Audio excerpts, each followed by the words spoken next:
What I am about to show you is my favorite train in my entire collection. This is the Fox Valley Models Twin Cities Hiawatha, but you are not seeing just one loco, or two locos, or three locos, but the entire gray roof consist made by Fox Valley. This is a special model to me due to the look and history of the train, plus the long hunt it took me to get the full set. Now before I get into the actual history, I want to share my personal history with this train. If you don't want to hear this, then you can skip to this time here. Back in high school, my friend, the same who sold me the Niagara, was talking to me about this train coming out soon from Fox Valley Models. I was interested and looked further in and decided I wanted one too. While at his house one day, I happened to browse Klein's, and lo and behold, they had them in stock. I opted out not to purchase it then and wait for Christmas, and boy was that a mistake. I didn't realize they were limited edition models, and once they were gone, they were gone. The only models I managed to get at that time was the Cafe from my grandparents and a coach and parlor car I bought from Klein's. From that year till I graduated college at the end of 2019, I had hunted eBay almost every day, putting in various keywords till I could get the full set. I won't go over each individual instance, but I managed to get many deals throughout those years. After I graduated and was spending the holidays on my mom's side, I saw someone listed Loco number 2 for auction, and I monitored that like a hawk. Needless to say, being the last piece, plus having a ton of money from graduation cards and Christmas, I won it with ease, and now sit at a full set of the gray roof scheme. But enough about my history, let's take a look at the train's actual history. The Twin Cities Hiawatha was the Milwaukee Road's passenger service from Chicago to the Twin Cities, Minneapolis and St. Paul. The service would be introduced in 1935 and would see the introduction of the first fully American streamlined passenger train, the Hiawatha. The locomotives used for this consist were built by the American Locomotive Company, also known as ALCO. The locomotives used would be a 442 Atlantic type, fueled by oil. While a small wheelbase design, these would be known as the most powerful Atlantics ever built. Now, while the Commodore Vanderbilt was the first American locomotive to be streamlined, the Hiawathas were the first to be designed and built with streamlining. They would end up building 4 of these locos from 1935 to 1937. The coaches, though, would be built in the Milwaukee Road's own shops. The initial consist would be made up of a cafe car, 3 passenger cars, a parlor car, and the Beavertail observation car. Over the course of its run, a baggage car would be added, as well as 2 additional coaches to meet the demand. The 4 locomotives would service the Milwaukee Road from 1935 till the last one was withdrawn in 1951. Unfortunately, none of these locomotives made it to preservation and were all scrapped. Number 1 was built in May of 1935 and withdrawn in November of 1951 and then scrapped. Number 2 was also built in May of 1935 and was withdrawn in November of 1951 and scrapped. Number 3, however, was built in May of 1936 and was withdrawn in September of 1949 and was used for spare parts, and the rest was scrapped in 1951. Number 4 was built in April of 1937 and was withdrawn in June of 1951 and was scrapped. As for the passenger cars, most would go on to service the Milwaukee Road and receive modifications over the years. Others were either sold off to other railroads or scrapped. Now, what helps these models stand out is their packaging. The locomotives and coaches all come in the same box. In the front, we have a large window to display the model. The front is white with maroon stripes on the top and bottom. On the top stripe on the left, we have the Milwaukee Road, and in the center, we have the yellow boxes with a partial orange stripe and white stripe running through. On the top of the box, we have the Hiawatha in maroon. On the left side, we have the Fox Valley logo, and on the right, we have the Hiawatha emblem. The back of the box has roughly the same color design as the front. On the top stripe, we have the Milwaukee Road in yellow. The left side has illustrations of the locomotive and each passenger car of the train with the Fox Valley logo.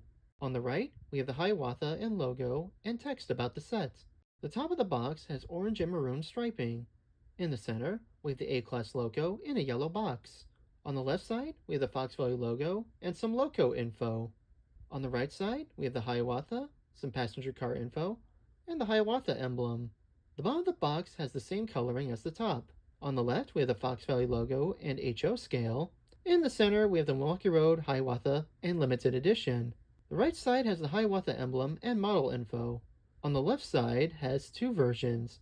If you were to buy the number 1 set, it would be an orange and maroon stripe with the Fox Valley logo. Any other car or loco outside the set has a product sticker. On the right side, we have the same design with the Hiawatha written. To get the locomotive or passenger cars out, you either need to open the left or right side of the box. The locomotive comes packed in a plastic shell that can be opened from the tab here. Then just lift the top off and you have the locomotive. The passenger cars come in a plastic case, and all you have to do is take off the plastic lid and then move the plastic wrapping. Both the loco and passenger cars come with instruction sheets. As a bonus, if you're able to get the number 1 set, you will likely get it in this box. The box for the number 1 set is white. On the top, left, and right side, we have the Fox Valley logo and Hiawatha in black. On the front and back, we have an illustration of the loco and observation car. On the bottom, there is nothing at all. As of now, Fox Valley has released 3 locos of the Hiawatha, those being number 1, number 2, and number 3. All of them are pretty much the same, with a few differences. The locomotives themselves are made of plastic with separately applied parts. However, inside the locomotive is a heavy die-cast piece, so there is a lot of weight for pulling power. What makes these locomotives stand out is the paint scheme. To start off, the boiler of the loco is painted gray. The top of the boiler and back of the cab is painted in black. In the center of the boiler, we have the Hiawatha nameplate. The front features the Hiawatha wings with the loco number in the center. The pilot is painted gray with a black stripe on the bottom. Underneath, we have a maroon, black, and orange stripe that runs across to the cab. At the front, we have a builder's plate printed and can be read. Unfortunately, my camera cannot quite show it. The cab also has the loco number and the letter A in maroon for 1 and 2, and number 3 is printed in gold. Underneath the pistons, wheels, rear truck, and other equipment is painted in a reddish brown. The wheels also have white outlining, but they seem to scratch easily. You will also notice that they actually painted the axles compared to other brands. Finally, the ladder underneath the cab is black. Following behind the loco, the tender features the same paint scheme. The body of the tender is plain orange, however loco number 3 features the Indian logo in the center. The oval of the logo is maroon with a black border, and the Indian inside is silver. Across the top, we have a continuation of the maroon stripe with the Milwaukee Road printed in gold. Underneath the body, we have another small maroon stripe.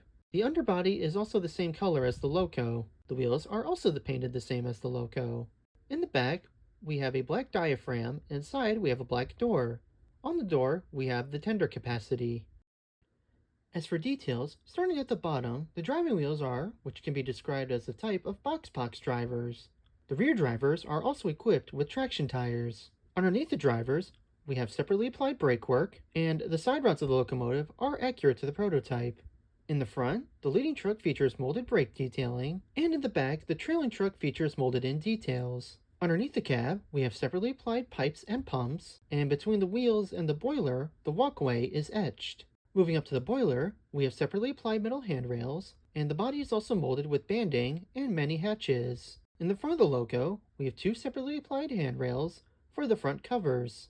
On the sides, we have molded hinges. On top of the sides, we have 2 marker lights with painted lights. In the center on top, we have the headlight and air horn. Down by the pilot, we have the bell door that is see-through, but there is no bell there. Below, we have a molded door for where the front coupler would be. Above the pilot, we also have molded hinges for the piston doors. On top of the boiler, we have molded-in hatches and etched vents. We also have the safety valves in the back near the cab. The cab features 2 separately applied handrails by the doors. And the inside of the cab does have interior, but no crew figures. In the back of the cab, we have 2 windows and what appear to be 2 small hoses. As for the tender, there is not a whole lot. In the front, we have the other part of those 2 hoses on the loco. On the bottom, we have a separately applied pipe. In the back, we have separately applied grab irons, marker lights with painted lights, and a ladder. Also in the back, we have separately applied steps and brake hoses underneath with a caddy coupler. Underneath, we have separately applied pipes and pumps. The front truck is a 6-wheeled truck, and the back truck is a 4-wheel truck. Both feature molded-in brakework and springs. On top, we have a separately applied water hatch and an etched walkway. We also have molded hatches in the front and the back. Now all these models come DCC ready, so you will have to install a decoder yourself. Or you can get lucky and find someone that already has it installed. The decoders I use for these models is a TCS Steam WOW sound decoder with a Keep Alive and a harness with an 8-pin plug. If you want to install a decoder into the loco, I will show you here. If not, you can skip to here for the coaches. I will be using number 1 as an example, as while it does have a decoder installed, it does not have the correct sounds for the loco.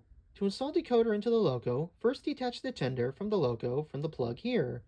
Next, take the two handrails in the back and gently push them away from the tender like so. On top, gently remove the cap, then unscrew the screw underneath. After that, the shell can easily be pulled off. Now to plug in the decoder, you place the harness and the pins here, and then fold the decoder over. Make sure to test the decoder first before moving on to the speaker. The speaker is located underneath the metal plate here. To access the speaker house, you will need to remove the screws around the plate. Once removed, gently move up the plate, and you can place in the speaker up to what I believe 23 millimeters. I'd measure first just to be on the safe side. Next, move the speaker wires from the decoder through the holes in the plate and solder them to the speaker. Place the speaker in the space and reattach the plate. Fold the decoder over and carefully reattach the shell and place everything back. For the sounds, I typically go with the medium steam sounds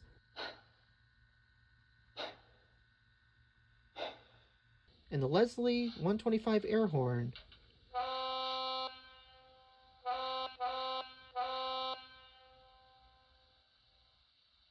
For the bell, I went with an air-powered sounding bell.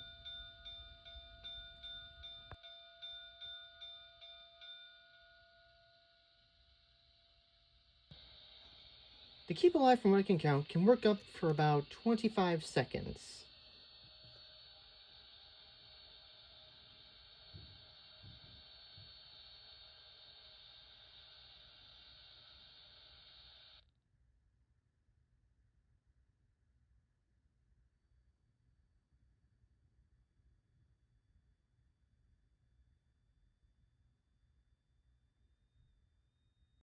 The coaches for this train are the baggage car, tap cafe car, coach, parlor, and the beaver tail observation. The coaches are all painted in an orange body with a gray roof. Running across the top, we have a maroon stripe with black lining, with a Milwaukee Road printed in gold. There is a similar smaller stripe on the bottom. The coaches are all made of plastic with separately applied wire grab irons.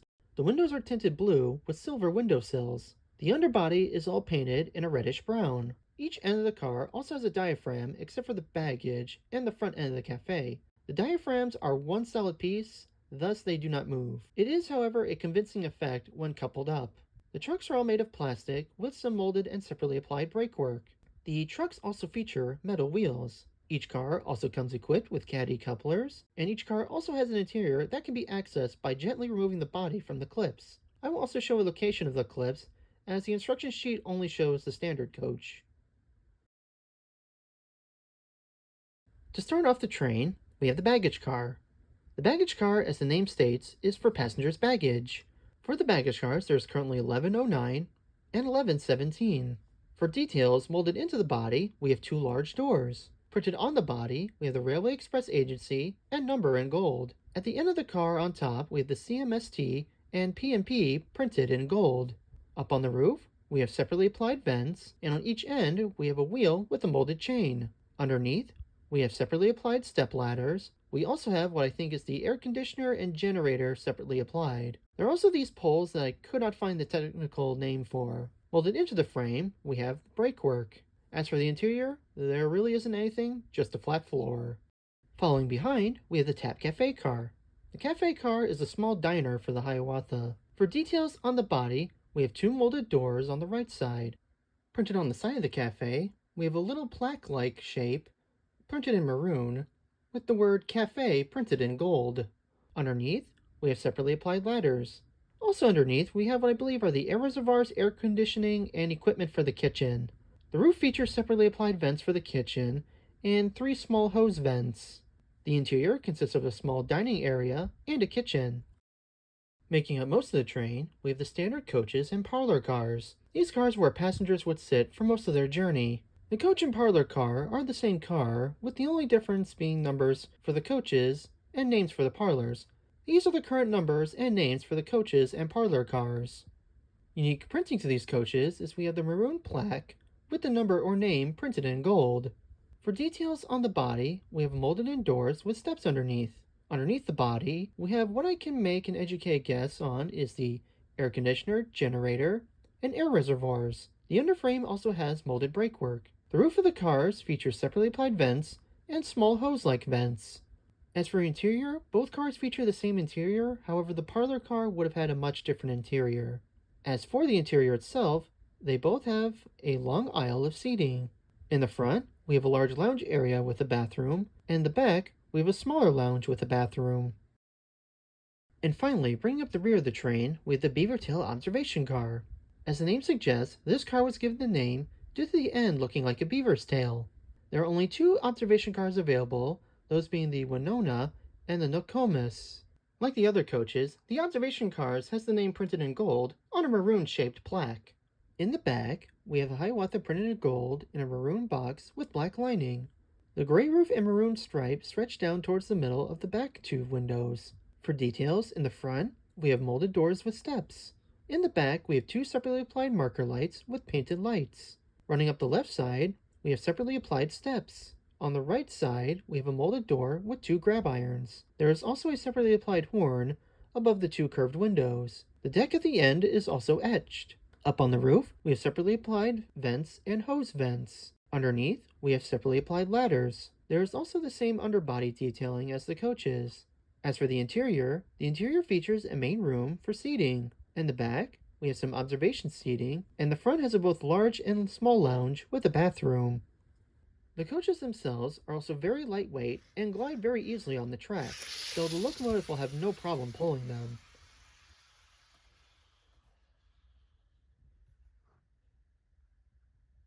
The cars come unlit, but you can either install a Fox Valley battery-powered lighting kit, or you can hardwire one through the trucks. There are holes that go through the floor above the trucks for hardwiring. Before running these locos, I wanted to mention that if you are interested in the models, unfortunately they are really hard to find now, and can be quite expensive to get. However, Scale Trains recently bought Fox Valley models many years ago, and at the time when questioned about the Hiawatha, they mentioned re-releasing said models in the future, but I would not expect them anytime soon. For this running session, I'll be running 3 different consists to show off each loco.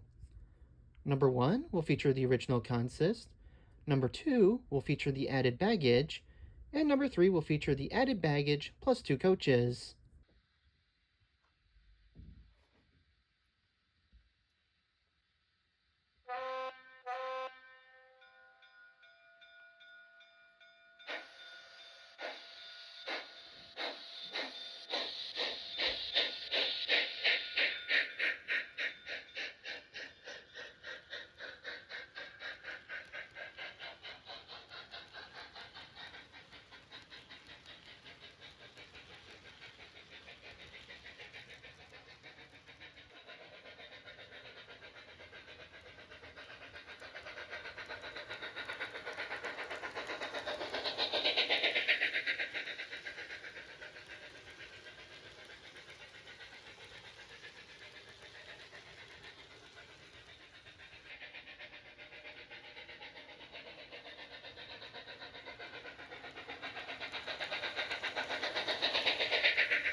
And that was the Fox Valley Models Hiawatha.